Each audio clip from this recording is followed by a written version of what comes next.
নমস্কার বন্ধুরা, তোমরা সবাই কেমন আছো? শীতের সিজনে তোমরা অনেকেই অনেক রকমের ডাল বানিয়ে থাকো। একবার এইভাবে ডাল বানিয়ে খাবে, আশা করি তোমাদের খুব ভালো লাগবে। তো আমি এখন এখানে 300 গ্রাম বিউলির ডাল নিয়ে নিয়েছি। শুকনো কড়াইতে আমি এটা ভেজে নেব, একটু লালচে করে ভেজে নেব, যাতে গন্ধটাও যেন সুন্দর বের হয়, খেতেও যেন ভালো লাগে। তো ডালটা আমার ভাজা হয়ে গেছে, এরপর আমি ধুয়ে নেব। তোমরা চাইলে শুকনো কাপড় দিয়েও মুছে নিতে পারো, কারণ ডালের গায়ে অনেক পাউডার থাকে। এরপর ডালটা আমি প্রেসার কুকারে দিয়ে সিদ্ধ করে নেব 1 সিটি। দিয়ে দিচ্ছি স্বাদ মতো লবণ, দিয়ে দেব হলুদ গুঁড়ো, দিয়ে দেব কাঁচা লঙ্কা ফালি, দিয়ে দেব কাঁচা লঙ্কা বাটা, দিয়ে দেব জিরে আদা বাটা, দিয়ে দেব রসুন বাটা। এরপর আমি প্রেসার কুকারের ঢাকনিটা আটকে দেব। আমি কিন্তু এখানে মূলো দিয়ে ডাল করব। তো ডালটা আমার সেদ্ধ হয়ে গেছে, আমি খুব বেশি সিদ্ধ করিনি কিন্তু বন্ধুরা। এরপর আমি মূলোগুলো দিয়ে দেব।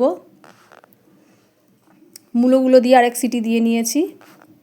তো দেখো ডালটা কিন্তু আমার একটু গোটা গোটাই আছে, বেশি আমি সেদ্ধ করিনি। এরপর ফোড়ন দিয়ে নেব।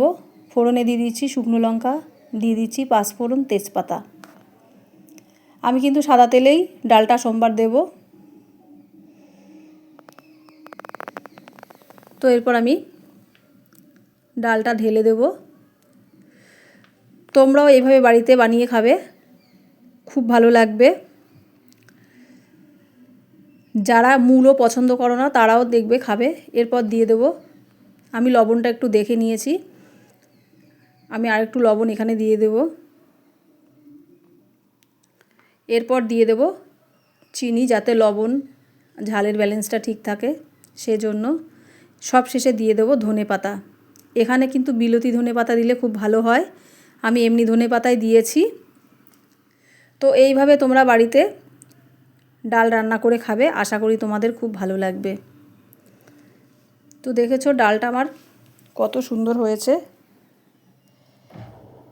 এরপর আমি একটা গামলায় ঢেলে নিচ্ছি। তোমরাও এইভাবে বাড়িতে বানিয়ে খাবে, আশা করি তোমাদের খুব ভালো লাগবে। ভিডিওটা যদি ভালো লেগে থাকে অবশ্যই লাইক শেয়ার করবে বন্ধুদের সাথে। যারা ইউটিউব চ্যানেল থেকে দেখছো তারা ইউটিউব চ্যানেলটিকে সাবস্ক্রাইব করে পাশে থাকবে।